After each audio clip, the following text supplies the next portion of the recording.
Bienvenue dans ce 4e épisode où je vous invite à la découverte des émotions.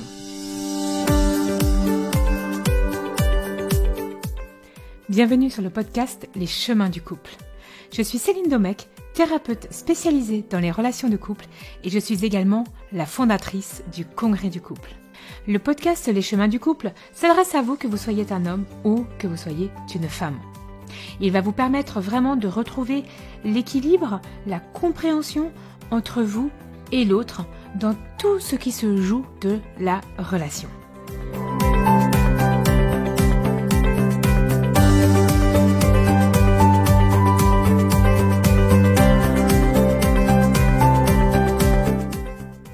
Dans l'épisode précédent, l'épisode 3, vous avez découvert comment les désaccords peuvent être une belle richesse, y compris dans votre relation de couple, et surtout lorsque nous ne sommes pas d'accord.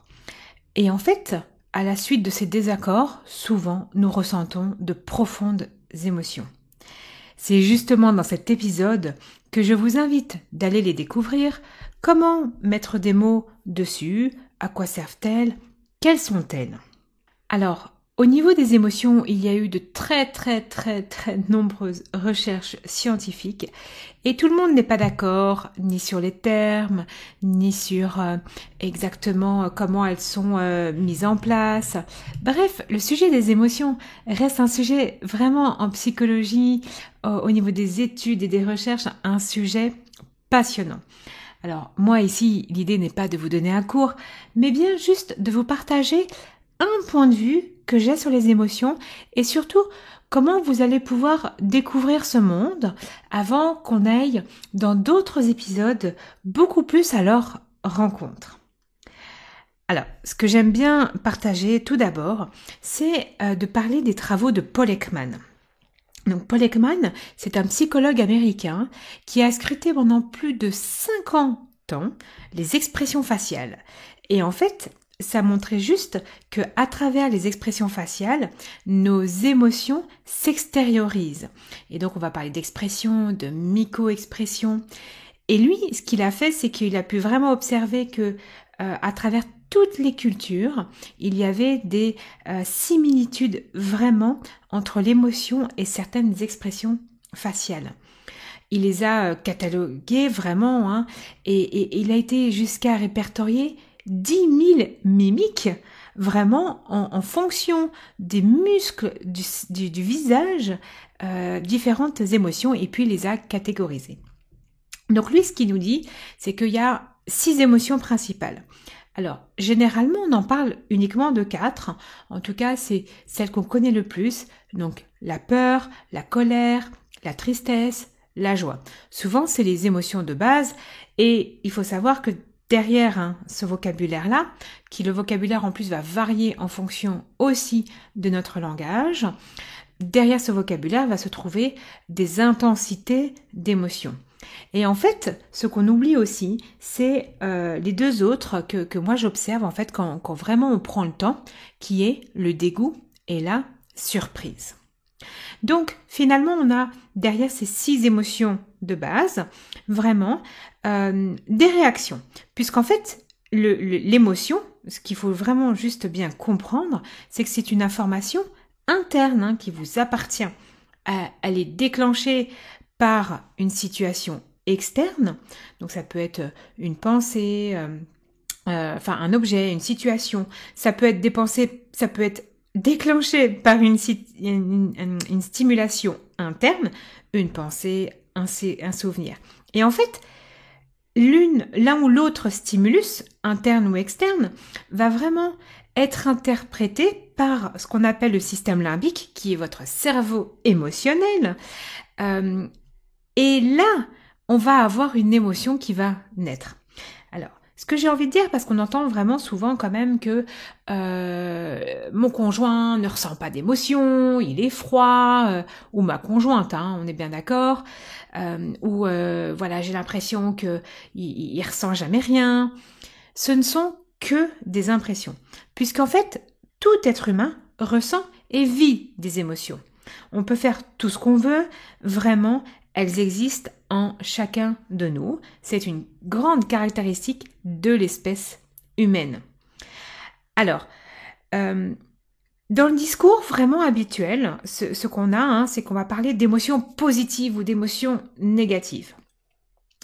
Il y en a beaucoup qui ont la même interprétation que moi, donc on est nombreux. Moi, je ne parle pas d'émotions non plus négatives ou positives, parce que vraiment, toutes les émotions sont un message. Et pour moi, dans ma façon vraiment d'accompagner aussi, c'est que chaque message est positif, puisque chaque message que je ressens, que je vois, que j'interprète, me permet de faire quelque chose. Donc pour moi, il y a toujours quelque chose de positif derrière ça. Donc du coup, ce que moi je préfère vraiment parler, c'est plutôt d'émotions confortables ou d'émotions inconfortables. Car bien évidemment, la joie va être une émotion beaucoup plus confortable que la tristesse qui va être une émotion inconfortable. Donc, je n'aime pas spécialement donner de la valeur aux émotions, quelque chose qui est positif ou qui est négatif. Je trouve que c'est... en fait, je vais même aller plus loin. C'est que pour quelqu'un qui va vite être touché, qui va vite ressentir de la tristesse, à force de dire que c'est une émotion négative, en fait, son image d'elle peut être vraiment, justement, de plus en plus négative. Voilà. Alors qu'en fait, non, une personne qui est touchée ou qui ressent de la tristesse, c'est pour l'instant une émotion probablement inconfortable et en fait, c'est ok. Ça veut pas dire qu'elle est négative. Voilà pourquoi moi j'aime bien sortir de ce système. Et donc, comme vous l'avez vraiment bien compris, une émotion, c'est vraiment un indicateur, un message dans votre vie. Alors, on parle du couple, bien évidemment, dans ce podcast. Donc, ça va être aussi un message dans votre relation, dans vos relations. C'est vraiment les messages. Oui, voilà, moi, j'ai envie de dire, c'est le plus beau cadeau du monde. Si seulement aujourd'hui on pouvait vraiment, mais vraiment comprendre que les émotions sont des cadeaux merveilleux, j'ai l'impression qu'il y a tellement de choses qui pourraient changer. Donc voilà, ça c'est mon message d'optimisme vraiment que je souhaitais vous partager. Du coup, au niveau des émotions, on comprend que vraiment c'est un message et derrière, ce qu'il va falloir comprendre, c'est que c'est l'expression d'un de vos besoins et souvent de besoins vitaux. Donc par exemple, une peur, ça va être souvent le signe que le besoin de sécurité n'est pas satisfait. La colère, principalement le besoin d'exister, d'être entendu, qui n'est pas satisfait. Je vous fais le lien avec le couple. La tristesse, c'est souvent le besoin d'être reconforté. Et la joie, c'est souvent un besoin de partage qui va être satisfait ou qui est satisfait. Donc, l'un des principaux messages des émotions, c'est vraiment de voir au niveau des besoins qu'est-ce qu'il en est. Et il y aura aussi d'autres indicateurs. Pour moi, les autres indicateurs, c'est aussi l'atteinte d'un objectif ou pas. Donc par exemple, lorsqu'on reçoit de la joie, une émotion confortable, et on peut pleurer de joie, donc c'est pour ça qu'il faut aller voir quelle est l'émotion qui est derrière, ça peut être vraiment le fait que j'ai atteint un objectif qui était important pour moi. Et à l'inverse, une émotion inconfortable, ça va être un objectif qui n'est pas atteint. Donc, les émotions, comprenons bien que on est vraiment dans l'idée d'un message et le message, c'est à nous de pouvoir le transmettre à l'autre. Donc, au niveau des émotions, vraiment, ce que j'ai envie de vous faire aussi découvrir, c'est que il y a tout ce qui concerne aussi l'intelligence émotionnelle. Alors, l'intelligence émotionnelle, très brièvement, c'est vraiment la capacité donc justement de comprendre ses propres émotions et du coup comprendre celles des autres. C'est-à-dire que si on n'a pas une intelligence émotionnelle qui est très développée, travaillée, parce que je pense vraiment, moi je fais partie en tout cas des personnes qui pensent vraiment que ça s'apprend, ça s'acquiert, même si vous n'avez pas eu cette capacité-là quand vous étiez plus jeune rien n'est définitif et encore moins la capacité de développer son intelligence émotionnelle. Par contre, c'est du boulot, c'est un apprentissage, c'est une volonté. Du coup, c'est important de comprendre que dans ce système-là, l'intelligence émotionnelle, en tout cas, il y a différents modèles. Et si vous aimez bien lire, moi j'adore Daniel Goleman qui a justement développé son propre modèle et dans lequel il va décliner 25 compétences d'intelligence émotionnelle qui va s'organiser autour de 5 axes principaux. Et donc, dans cette intelligence émotionnelle, on va aller voir la conscience de soi, la capacité d'aller comprendre ses émotions, l'autorégulation ou la maîtrise de soi, la motivation interne, l'empathie et les aptitudes sociales. Et en fait, tout ça, c'est un modèle qui explique qu'est-ce qu'est l'intelligence émotionnelle.